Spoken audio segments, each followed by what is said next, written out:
സ്വാഗതം മീഡിയ ഗ്രാമത്തിലേക്ക്. മുഖ്യമന്ത്രി പിണറായി വിജയൻ ഓരോ ദിവസവും ചില പ്രതിസന്ധികളിൽ പെടുകയാണ്.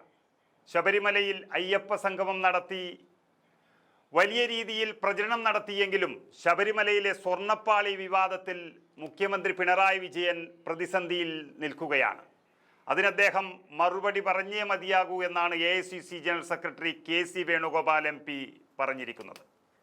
ആസൂത്രിതമായ കുറ്റകൃത്യമാണ് ശബരിമലയിൽ നടന്നത് എന്നും അയ്യപ്പനെ ഒരു വിൽപ്പന ചരക്കാക്കിയോ എന്നതിൽ മുഖ്യമന്ത്രി മറുപടി പറയണമെന്നും KC വേണുഗോപാൽ പറഞ്ഞത് അതൊരു രാജ്യത്തുടനീളം ശ്രദ്ധിക്കപ്പെടുന്ന ഒരു വാർത്തയായി മാറിയിരിക്കുകയാണ്. 1999 വിജയ് മല്യ എന്ന വ്യവസായി സ്വർണം പൂശിയ ദ്വാരപാലകർ 2019 അഴിച്ചെടുക്കുമ്പോൾ എങ്ങനെ അത് ചെമ്പായി മാറിയെന്ന പ്രധാനപ്പെട്ട ചോദ്യമാണ് KC വേണുഗോപാൽ ഉന്നയിച്ചിരിക്കുന്നത്. ബന്ധപ്പെട്ട രേഖകൾ എങ്ങനെയാണ് നഷ്ടപ്പെട്ടത് എന്നും അദ്ദേഹം ചോദിക്കുന്നു. അങ്ങനെ വിശ്വാസത്തെയും വിശ്വാസികളെയും ഒരു സർക്കാർ ഒറ്റുകൊടുക്കുകയാണ് ശബരിമലയിൽ ചെയ്തിരിക്കുന്നത് എന്ന് KC വേണുഗോപാൽ പറഞ്ഞതോടുകൂടി ഇതൊരു അയ്യപ്പ ഭക്തന്മാരുടെ വികാര പ്രശ്നമായി മാറിയിരിക്കുകയാണ്. ഈ വഞ്ചന അംഗീകരിക്കാൻ കഴിയില്ലെന്നും സർക്കാരിൻ്റെ കള്ളക്കളി പുറത്തു വരേണ്ടതുണ്ട് എന്നും KC വേണുഗോപാൽ ആവശ്യപ്പെടുകയാണ്. സർക്കാർ നിയന്ത്രണത്തിലുള്ള ഏജൻസികൾ അന്വേഷിച്ചാൽ സത്യങ്ങൾ പുറത്തുവരില്ല എന്ന് അദ്ദേഹം ഉറപ്പു പറയുന്നു. സ്വർണ്ണപ്പാളി വിവാദത്തിൽ വിശദമായ അന്വേഷണത്തിന് ഹൈക്കോടതി ഉത്തരവിട്ടിരുന്നു. ചീഫ് വിജിലൻസ് ഓഫീസർ വിശദമായി അന്വേഷിക്കണമെന്നും വിരമിച്ച ജില്ലാ ജഡ്ജി അന്വേഷണത്തിന് നേതൃത്വം നൽകണമെന്നുമാണ് ഹൈക്കോടതി നിർദ്ദേശിച്ചത്. ഇതുവരും ഒരു സ്വർണത്തിൻ്റെ പ്രശ്നമല്ല.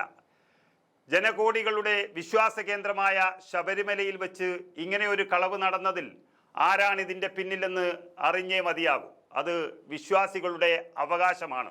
ദ്വാരപാലക ശില്പത്തിൻ്റെ സ്വർണ്ണപ്പാളിയിൽ സ്വർണം പൂശിയതിലടക്കം വലിയ സംശയങ്ങൾ നിലനിൽക്കുകയാണെന്ന് ചൂണ്ടിക്കാട്ടിയാണ് ഹൈക്കോടതി അന്വേഷണത്തിന് നിർദ്ദേശം നൽകിയത് തന്നെ. അന്വേഷണത്തിന് രഹസ്യ സ്വഭാവം വേണമെന്നും അന്വേഷണ വിവരങ്ങൾ ആർക്കും കൈമാറരുത് എന്നും കോടതി വളരെ വ്യക്തമായി പറഞ്ഞിരിക്കുന്നു. ഇതിൽ ചുരുളഴിഞ്ഞാൽ ഒരു പക്ഷേ ആരായിരിക്കും ഇതിൻ്റെ പിന്നിൽ എന്നുള്ളത് ഞെട്ടിക്കുന്ന വിവരം തന്നെയായിരിക്കും. അതോടൊപ്പം തന്നെ പ്രധാനപ്പെട്ട CPM നേതാവ് മുൻ ദേവസ്വം മന്ത്രിയായിരുന്ന G സുധാകരനും മുഖ്യമന്ത്രിക്കെതിരെ ഒളിയമ്പുമായി രംഗത്ത് വരികയാണ്. താൻ ദേവസ്വം മന്ത്രിയായിരുന്ന കാലത്ത് ഒരു സ്വർണ്ണപ്പാളിയും ആരും കൊണ്ടുപോയിട്ടില്ല എന്ന് മുതിർന്ന CPM നേതാവ് സുധാകരൻ തന്നെ പറയുമ്പോൾ ഈ സമയത്ത് അതാരാണ് എടുത്തത് എന്നുള്ളത് അദ്ദേഹത്തിനും അറിയാൻ താല്പര്യപ്പെടുകയാണ്. KC വേണുഗോപാൽ നടത്തിയ വലിയൊരു പ്രസ്താവനയ്ക്ക് അനുകൂലമായി CPM നേതാവ് തന്നെ നിൽക്കുന്നു എന്ന് പറയുമ്പോൾ അത് പിണറായി വിജയനെതിരെയുള്ള ഒളിയമ്പ് തന്നെയാണ്. അന്നൊരു അഴിമതിയും തൻ്റെ കാലത്ത് നടന്നിട്ടില്ലെന്നും NSSകാർ പോലും പിന്തുണച്ചിരുന്നുവെന്നും സുധാകരൻ പറഞ്ഞു വെക്കുന്നു. അയ്യപ്പനെ പോലും സുരക്ഷിതമായി വയ്ക്കുന്നത് രാഷ്ട്രീയമെന്ന ഉപരിമണ്ഡലമാണെന്നും രാഷ്ട്രീയ സംരക്ഷണമില്ലായിരുന്നുവെങ്കിൽ എന്നെ പൊക്കിക്കൊണ്ടുപോയേനെ എന്നും G സുധാകരൻ പറയുമ്പോൾ അത് പിണറായി വിജയനെതിരെയുള്ള ഏറ്റവും വലിയ ഒളിയമ്പ് തന്നെയാണ്. ഏതായാലും KC വേണുഗോപാൽ എന്ന അഖിലേന്ത്യാ നേതാവ് കൂടി ഇതിൽ അഭിപ്രായം പറഞ്ഞ സ്ഥിതിക്ക് ആഗോളതലത്തിലുള്ള എല്ലാ അയ്യപ്പ ഭക്തന്മാരും ഇക്കാര്യം ഏറ്റവും പ്രധാനപ്പെട്ട ഒരു വിഷയമായി ഏറ്റെടുത്തു കഴിഞ്ഞു.